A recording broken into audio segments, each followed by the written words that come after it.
जय श्री हरि। आपने पिछली कथा में श्रवण किया कि राधा रानी कौन थी। आप सुनते हैं आगे की कथा। 19वां अध्याय।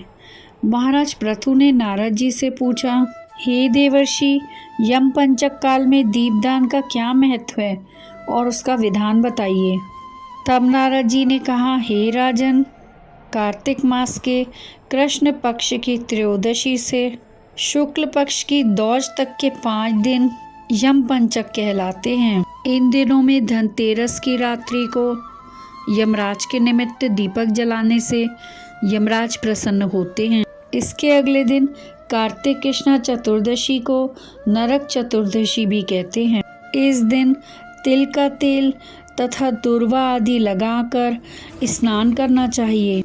स्नान के बाद दक्षिण की ओर मुँह करके अपसव्य होकर जल में तिल मिलाएं और 3-3 अंजलि से यमाय, धर्मराजाय, मृत्यवे, अंतकाय, कालाय, सर्वभूतक्षाय, औदुम्बराय, ददनाय, परमेष्टने, वृक्कोदराय, चित्राय, चित्रगुप्ताय इन नामों से यमराज को तर्पण करें।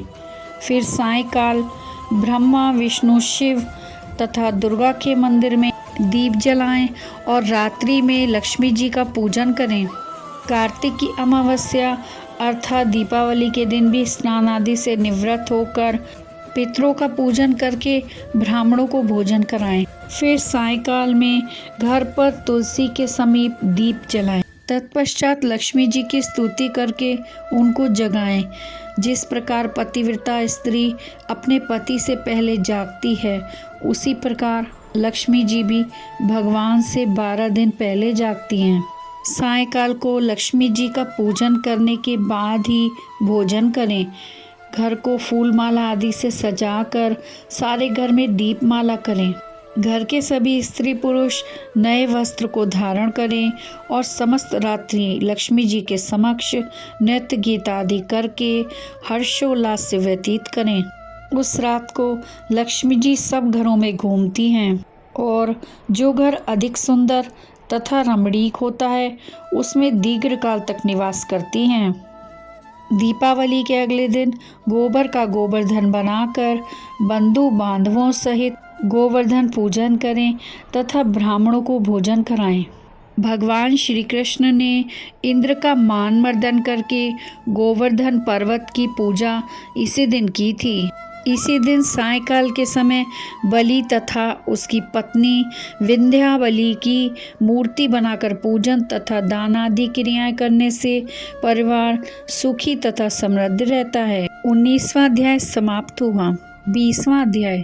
दीपावली की रात्रि को घर सजाने, दीपमालिका जलाने और महालक्ष्मी का पूजन करने के बारे में विस्तार पूर्वक बतलाते हुए नारद जी ने कहा, हे राजा पृथु, कार्तिक कृष्णामावस्या को दीपमालिका करने से दरिद्रता का विनाश हो जाता है तथा संपन्नता आती है।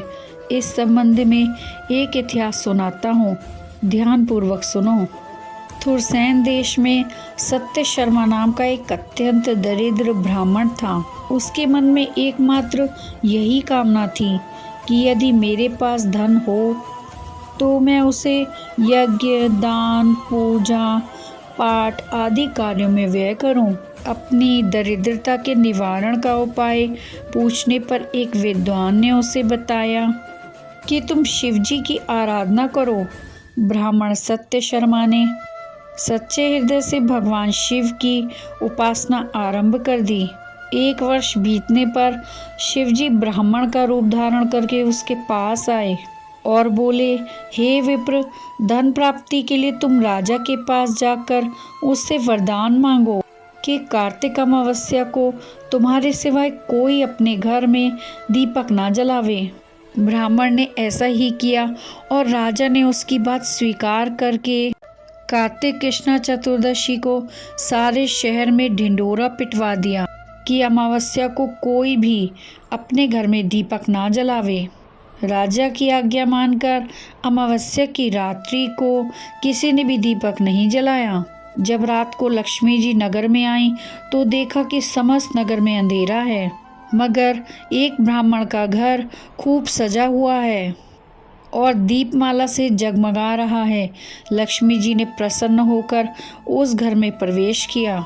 लक्ष्मी जी को अपने घर में प्रवेश करते देखकर सत्य शर्मा मार्ग रोककर खड़ा हो गया और कहने लगा, हे भद्रे, तुम्हारे पति अति कठोर हैं और तुम अत्यंत चंचल हो, अतः हमारे घर में प्रवेश मत करो।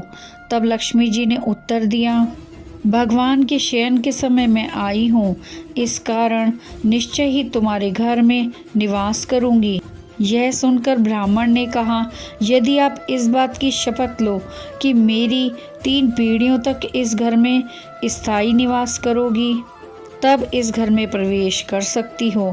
लक्ष्मी जी ने कहा, यदि तुम विधि पूर्वक मेरा पूजन करते रहोगे तो निश्चय ही मैं तुम्हारे घर में वास करूँगी। यह सुनकर ब्राह्मण ने पूछा कि मैं किस विधि से आपका पूजन करूं? आप मुझे संपूर्ण विधि बतलाइए। लक्ष्मी जी ने कहा, हे ब्राह्मण, प्रतिवर्ष कार्तिक मास की अमावस्या को प्रातःकाल स्नान आदि से निवृत्त होकर देवताओं तथा पितरों का पूजन करो। दिन के तीसरे पहर में श्राद्ध करके ब्राह्मणों को सुंदर पकवानों का भोजन कराओ। प्रदोष समय दीपमाला करो। तुलसी के समीप ब्राह्मणों के घर में देव मंदिर में दीपक जलाओ। इस दिन बालक, वृद्ध तथा रोगी के अतिरिक्त अन्य कोई भोजन ना करे। सायंकाल को कुबेर जी का और गणेश जी का पूजन करके संकल्प करो।